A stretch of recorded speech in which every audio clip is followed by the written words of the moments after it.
Why join me for this course? Reason number one, to pass your exams well. Reason number two, to make better investment decisions at work and in life. Valuation is a big part of this module, and there we look at the numbers to help us form a valuation of an investment opportunity.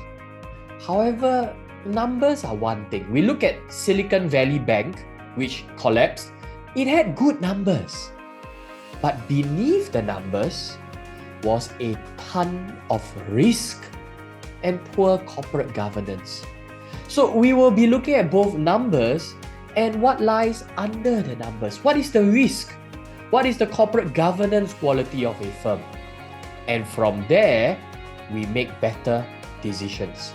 So come on board, join me, and become a better investor at work and in life.